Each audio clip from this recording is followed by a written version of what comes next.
Guys, welcome back to the channel. RacerX here, and I am back with my good buddies at the Hopper Motorplex in McKinney, Texas. They actually have a car here that I want to talk about with you guys. One I raced recently, the car that really reset all expectations in terms of automotive performance. Love it or hate it, it is just remarkable what it does. So I have some very critical points I want to make about this car today. It should be a fun one.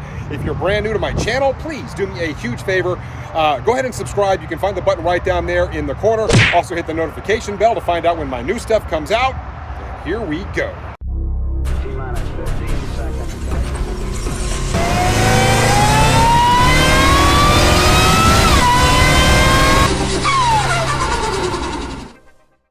And there is the car that I wanted to talk to you about today. Yes, that is the mighty Tesla Model S Plaid. That is the quickest car, production car in the entire world.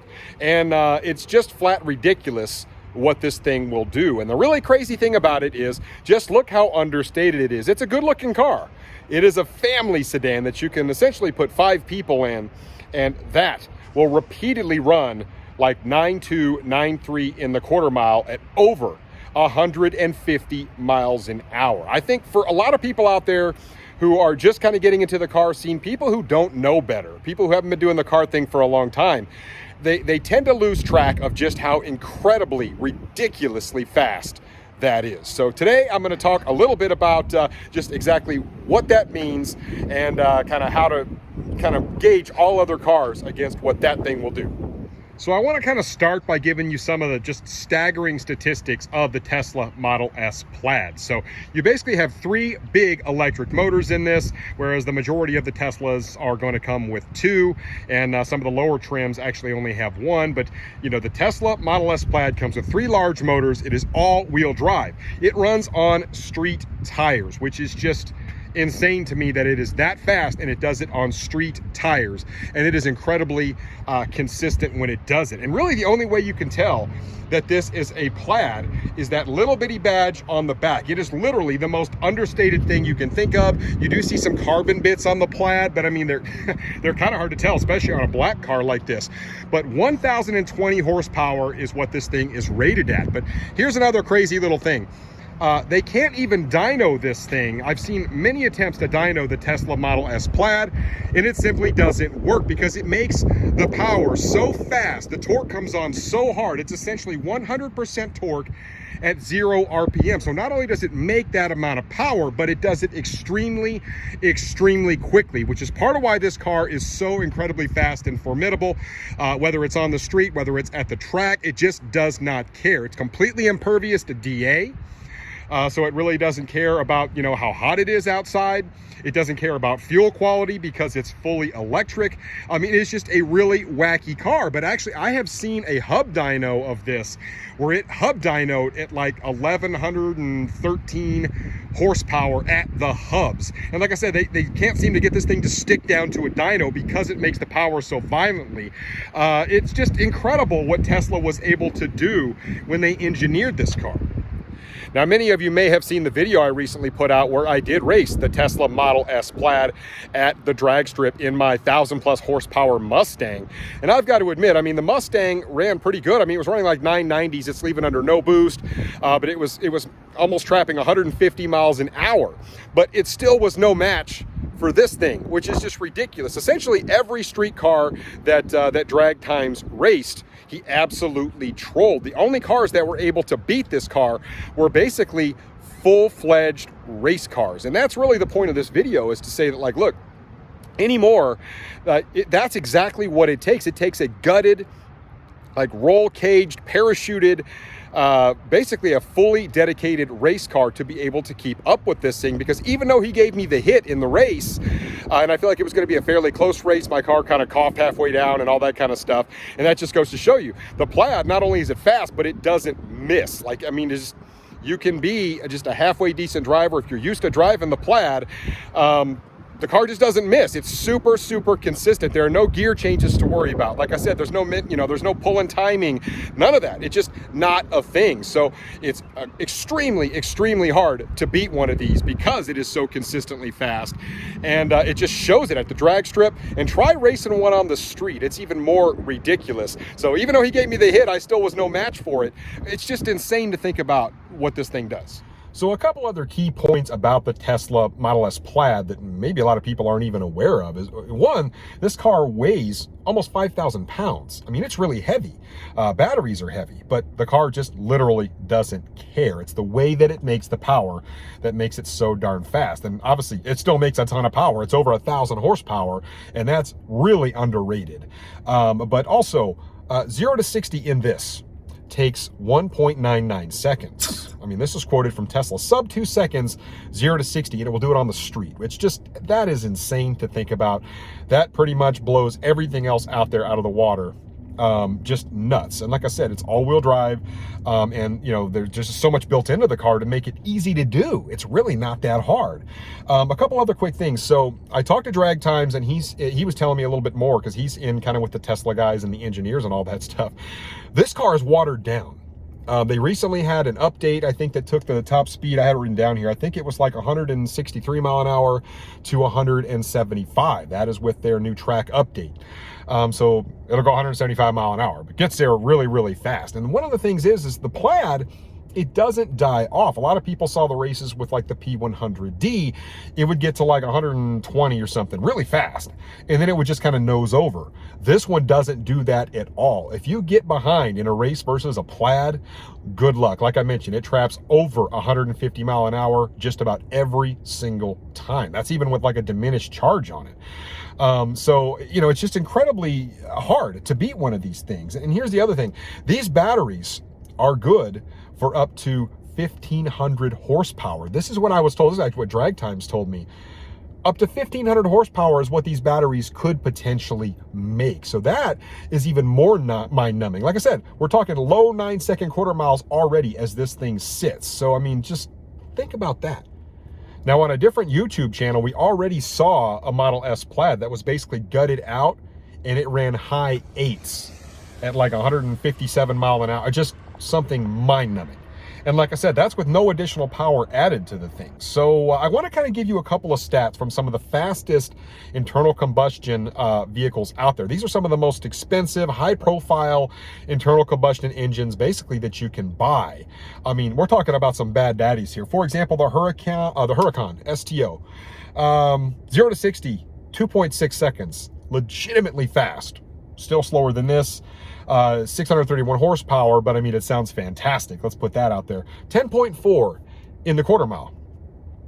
That is over a second slower than this. I mean, that's like 12 cars or something. That's just ridiculous to think about. The 911 Turbo S. I mean, we're talking about cars that are all-wheel drive here as well. 0 to 60, 2.6 seconds. Very fast. 10.3 at 132.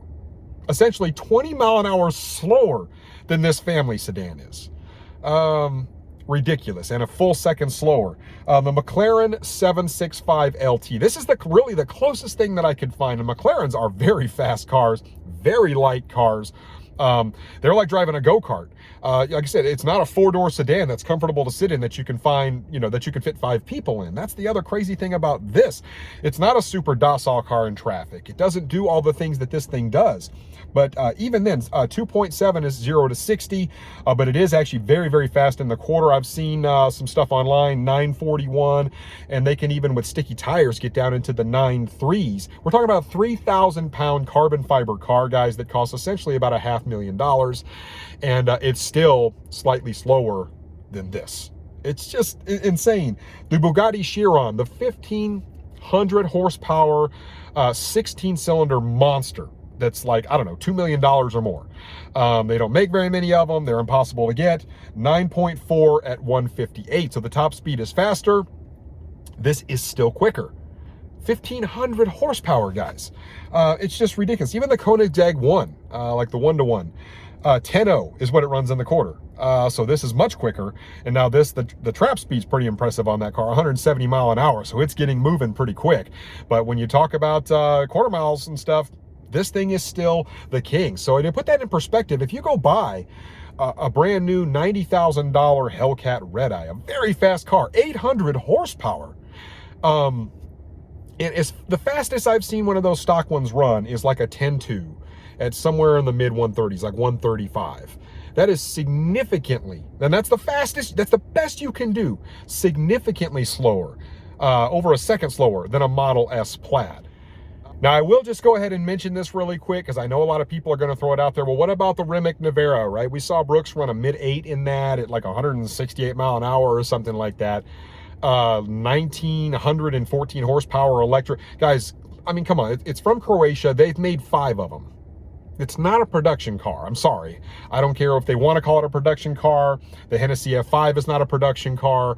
I mean, you will see these out on the road, guys. You'll be cruising along and you'll just see a Plaid pop up next to you. Like I said, you got to kind of look closely when you see a Model S to even know what it is. But this is a legitimate production car. They're out on the road everywhere. And that kind of brings me to my next important point.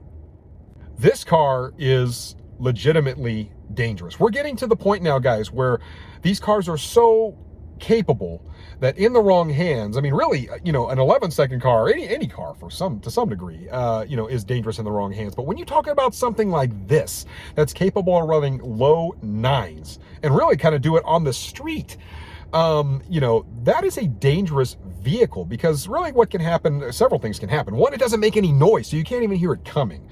And that's a little bit scary to think about when you talk about basically a cruise missile that makes no noise. But the other thing is, you have to have so much room. It's just like with my twin turbo car. I'm looking like a mile up the road because at any point somebody can kind of pull out in front of you. They don't realize this thing is coming as fast as it is because it is so incredibly fast. The closing speed is just insane. And you can come up on somebody so quick and they're changing lanes. And that's when obviously, you know, kind of like the bad things will happen. And the other thing is in the wrong hands, you get this in the hands of a young person or somebody who's inexperienced or whatever. All it takes is one little blip of the throttle as fast as the power comes on in this car, and they're going to be in somebody's house. I've actually seen a couple articles on the internet where that very thing has happened. Very, very scary to think about. So we're kind of getting to the point where these cars are really scary fast, and we have to be aware of that. And I don't know how to combat that. I mean, we love it as car enthusiasts, but you know, it's a little bit weird. So I will freely admit that Tesla does take just a little bit of time to kind of get used to. Obviously, the Plaid steering wheel is kind of this yoke. It's just this odd-shaped thing in front of you. Driven several of these, and it still takes some getting used to. Same with the turn signals just being buttons, a lot of buttons. And it's actually quite simple in this car. I'm sitting here looking at this big, basic iPad that controls almost everything. Very simplistic inside the Model S Plaid, but it just goes like all hell. But when you're driving it around just on normal roads, like I'm just on little back roads right now, just cruising around, it is ridiculously comfortable. It is ridiculously quiet. And I mean, honestly, my grandma could just get in this thing and just putt around in it and really never know just how incredibly insane this car really is from a speed perspective. And then, you know, you just get a little bitty stretch like this just on some back road and you tip into it just a little bit and there's no spin, there's no fanfare, and it just absolutely, it just sits you back. It's just nuts. I mean, look, I mean, it's just ridiculous. And it almost causes you to get like a headache. I call it the Plaid headache. When you do about 3 or 4 hard pulls in this car, about 30 minutes later, you'll kind of start to feel a little bit weird. I've had this happen several times, but it is the truth. It's a Jekyll and Hyde type car for sure. So something even crazier to think about, like I said, this Tesla, you know, this is not really the full potential of what this car can even do. And I believe next year they're going to introduce their Roadster, which, you know, we've seen all the stats on that thing. It's supposed to make even more power, and it's going to be lighter. And supposedly it's going to be like a mid to high 8-second car, and it's supposed to go 250 miles an hour. I mean, that is some wild engineering and some just crazy capability to think about. And so we think this thing is dangerous. Wait till that comes out. I am so impressed with the way these cars drive just around town and in traffic, because as I mentioned, when you're talking about a car with this kind of capability, typically you're talking about a big low-P cam and big turbos and all sorts of noise, like in my Mustang. My Mustang's pretty noisy to drive. I mean, there's just all sorts of things going on, and that's one of the great things about it. But also, I wouldn't say it's necessarily the best for street manners, and pretty much any car that runs, low nines or faster, they're not going to have much for street manners. That's the reality of it. It's like two opposite things, right? It's like oil and water. This one blends them both together. And then you get a little straightaway like this, just barely cruising along like grandma. You got a nice little bit of open road here, and you go for it. Oh, gosh, dog. This thing is...